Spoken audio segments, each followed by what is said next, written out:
ये राक्षस पहले होते थे ना, जो राक्षस होते थे, जंगलों में रहते थे, मांस मदिरा भक्षण करते थे, लोगों को मारते पीटते, झगड़े लड़ाइयां करते थे। बस फर्क इतना है कि आज पहले वो राक्षस जंगलों में रहते थे, अब वो घरों परिवारों में रहते हैं, पंखे के नीचे आराम से पड़े रहते हैं, खाया पिया मौज मस्ती की, उसके बाद बस जीवन यही है।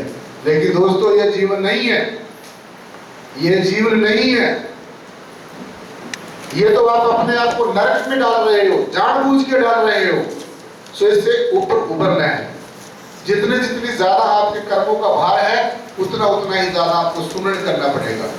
जितना कपड़ा मैला होता है, उतनी ही ज्यादा उसके ऊपर साबुन लगानी पड़ती है। सो महात्मा बुद्ध की बात मैं आपको पूरी बता दूं।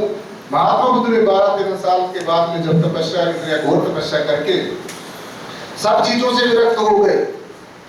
एक आनंद नाम के ऋषि होते थे, आनंद नाम के, भगवान बुद्ध जी के आनंद नाम के शिष्य होते थे। जैसे आप दावा करते हैं कि हम स्वामी ज्ञाननाथ के शिष्य हैं।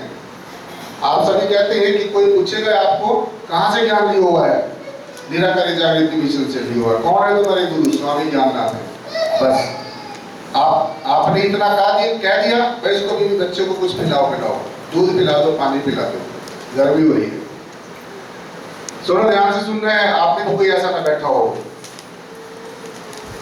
तो आपने किसी से पूछा, क्योंकि आजकल ये फैशन है, एक ऐसा फैशन सा चल गया है, आदमी ने नाम ले लिया, कहीं से अपने ऊपर स्टैंप लगवा ली, मैं फलाने गुरु का शिष्य हूं, बस उसके बाद में करना धरना कुछ नहीं।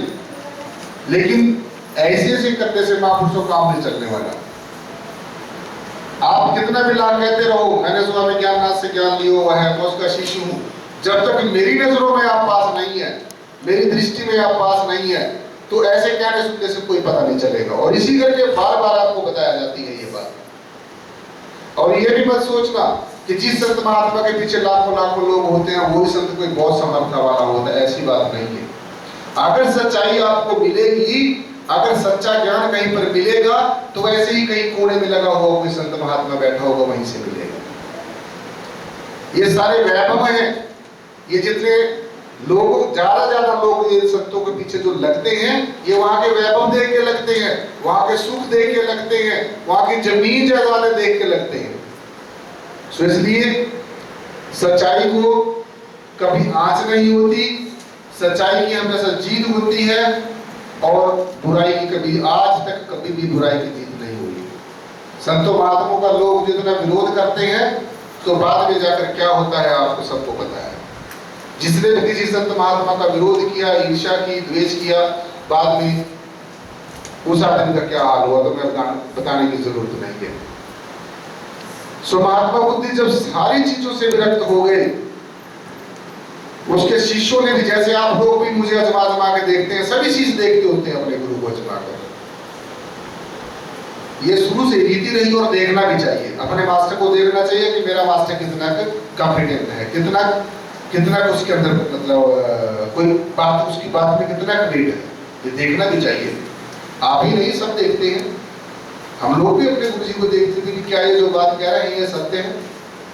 हम ये देखते होते थे कि क्या जो गुरु जी ज्ञान बता रहे हैं ये सत्य है, क्या ये जो विचारधारा बता रहे हैं ये सत्य है, क्या इस विचारधारा को मानकर हमारा जीवन को उद्धार हो जाएगा। हम लोग भी देखते थे और आप भी देखते होंगे, और देखना भी चाहिए।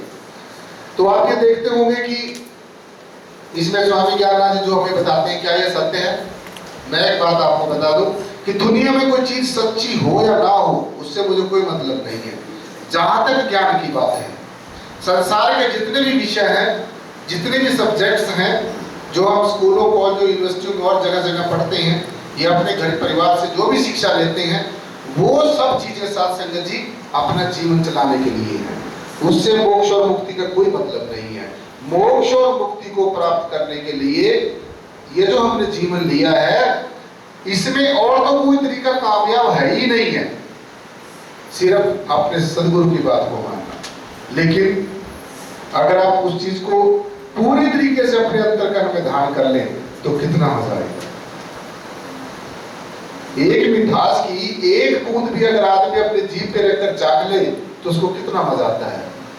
और अगर आपको ऐसी जगह पे खड़ा कर दिया जाए, आपके चारों तरफ मिठास ही मिठास हो, आनंद ही आनंद हो, तो आपको कितना मजा आएगा।